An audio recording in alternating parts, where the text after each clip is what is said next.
حنا هنايا يجي بلا سكنه قال اعطيني بنتك، وين تديها؟ ما نمتش، اشرب قهوه وروح لداركم. ما نمدلكش بنتي بلا سكنه والله ما تديها. كاش المداهنه في هذه الامور.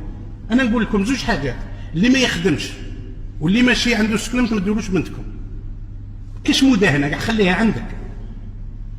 هكذا قال الفقهاء، اللي ما يوكلكش بنتك وما يداويهاش وما يعالجهاش خلي بنتك عندك يا خويا، لا تديها تتمرمد. وإلا ما عنده السكنه الله يعينك ان شاء الله، روح لواحد اخر. انا ما نمدلكش بنتي بلا سكنه، فهمتني؟ كي تتزوج ودير البنت تفهم واش معنى بابات البنات، مفهوم؟ ما يغيظكش الحال، فهمتني؟ احنا المسلمين يا عاطفي،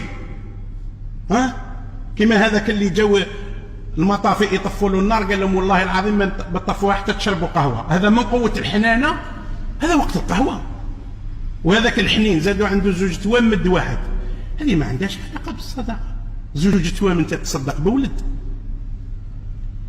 ولا تلقاه قاسي جدا، لا